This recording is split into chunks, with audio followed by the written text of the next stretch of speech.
বন্ধুরা জানেন কি সপ্তঋষি কাদের বলা হয়? পৌরাণিক গ্রন্থ অনুসার সপ্তঋষি হলেন ব্রহ্মদেবের 7 জন মানসপুত্র, অর্থাৎ 7 জন মহান ঋষিদের এক বিশেষ দল, যারা সৃষ্টির প্রথম থেকে পৃথিবীতে ধর্মকে প্রতিষ্ঠা করে চলেছেন। এই 7 জন ঋষি হলেন: নাম্বার 1, অত্রি ঋষি, যিনি ব্রহ্মা, বিষ্ণু এবং মহেশ্বরের একনিষ্ঠ উপাসক ছিলেন। ওনার স্ত্রীর নাম ছিল দেবী অনুসূয়া, যিনি ভগবান দত্তাত্রেয়কে জন্ম দিয়েছিলেন।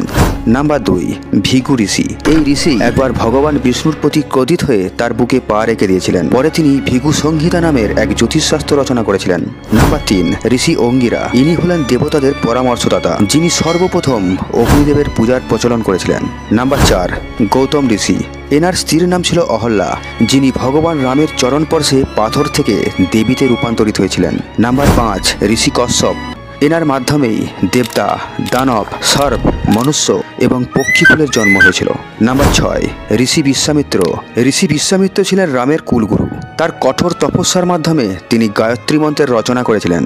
নাম্বার 7, ঋষি বশিষ্ঠ, যার আশ্রমে রাম, লক্ষণ, ভরত এবং শত্রুঘ্নরা বড় হয়েছিলেন, অর্থাৎ তিনি রামচন্দ্রের শিক্ষাগুরু ছিলেন। তাদের লেখা ধর্মগ্রন্থের মাধ্যমে তারা মানব জাতিকে আজও মানবতা, নৈতিকতা, সত্য এবং ধর্মের পথকে নির্দেশ করে চলেছেন।